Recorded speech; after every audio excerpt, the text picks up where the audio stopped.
আমরা পার্ক থেকে বাহিরে বের হয়ে আসলাম। আর এইটা হচ্ছে এই সাইডে টুপামারির রাস্তা, আর এই সামন সাইডটা দিয়ে চলে যাবে একদম নীলফামারী হচ্ছে মেন শহরে। তো আমরা একটু মেন শহরের দিকে যাই, ওখানে গিয়ে একটু ঝালমুড়ি ফুচকা টুচকা একটু খাবো, মাঠে যাব।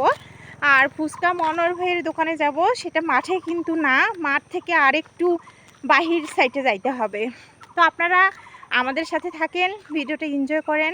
এই সেই মনোর ভাইয়ের ঐতিহ্যবাহী চটপটি অ্যান্ড ফুচকা হাউস। সবুজ পাড়ার গলি দিয়ে ঢুকেই মাঠে না যেতেই হাতের বাম পাশে এই ফুচকা হাউসটি অবস্থিত, পানি ইউনিয়ন বোর্ডের কাছে।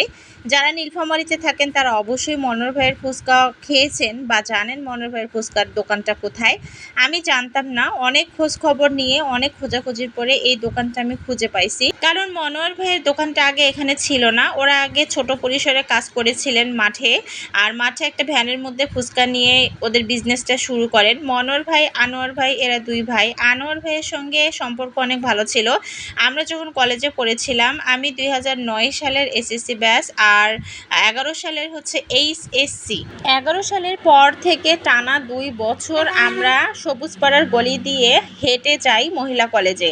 এই যাতায়াতের সময়ে, আসার সময় কলেজ থেকে যখন আমরা বাড়ি ফিরি, তখন দুপুরবেলা আমরা বসে প্রতিদিনেই ফুচকা খাওয়া হতো। আমরা তখন হাফ প্লেট ফুচকা খাইতাম, মানুষের কাছে বিক্রি করতো 15 টাকা, আর আমাদের কাছে বিক্রি করতো মাত্র 10 টাকা। ফুল প্লেটের দাম ছিল 30 টাকা, যেখানে আমাদের কাছ থেকে 20 টাকা নেওয়া হয়েছিল। আর এখন হাফ প্লেটের দামই 30 টাকা হয়েছে, ফুল প্লেটের দাম 60 টাকা হয়েছে। চিন্তা করা যায় ফুচকার দাম এতটা বেড়ে গেছে, আর যাবেই না কেন। এক বাক্যে মনোর ভাই, আনোয়ার ভাইয়ের দোকান বললেই যেন জিভের মধ্যে জল এসে যায় যে মনোর ভাইয়ের ফুচকার দোকানে যাব। কারণ এতটা বেশি স্বাদ, ওরা যে আলুর ভর্তাটা মাখে, সেই সাথে যে টকটা তেঁতুলের যে টক, আমি এত জায়গায় ফুচকা খাইছি, হাতিবান্ধা, তারপরে হচ্ছে ডালিয়ার ব্রিজে, তারপর রংপুরে, ঢাকায়, এইরকম টকের মতো কেউই বানাইতে পারে না।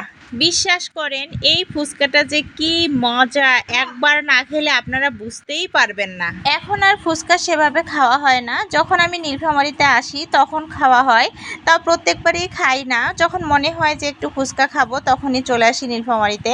আর এখানে আনোয়ার ভাইকে এখন আর দেখি না, এখানে মনোর ভাই থাকে।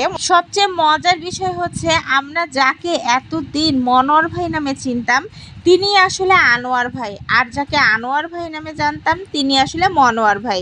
বিষয়টা কেমন মজার, তাই না? আমি আজকে এতদিন পরে জানতে পারলাম এই ভাইয়ের কাছে যে আসলে আপু, তোমরা যাকে মনোয়ার ভাই বলে রাখো, সেই আসলে হচ্ছে আনোয়ার ভাই। যাই হোক, দুই ভাইয়ের হাতে আসলেই জাদু আছে।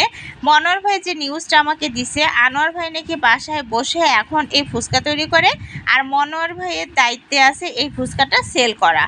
তো যাই হোক, এই যে আয়ান বাবু, ওই যে ওখানে একটা পিচ্চি মেয়ে তার সঙ্গে খেলতেছে, ও কিছুতেই এখানে নাই, ওখানে গিয়েই সারাক্ষণ খেলতেছে। ওকে ফুচকা দিচ্ছি, সে ফুচকাও খাচ্ছে না, অথচ ওখানে গিয়ে সে ফুচকা খাচ্ছে। দেখছেন বিষয়টা? আসলে ছোটরা ছোটদের সঙ্গে খেলে, বড়রা বড়দের সঙ্গে খেলে, ব্যাপারটা হচ্ছে এমন। তো আমরা এখন খাওয়া দাওয়া শেষ, সন্ধ্যা হয়ে গেছে, মাঠে একটু আসলাম, ভাবলাম একটু বসে গল্পগুজব করবো, আড্ডা দিব, কিন্তু এত বেশি গরম, সেটা আর সম্ভব হচ্ছে না। এদিকে মোবাইলেও চার্জ নাই, ফ্ল্যাশ দিয়ে ভিডিও করতে পারতেছি না। তাই ভিডিওটি শেষ করলাম। আল্লাহ হাফেজ।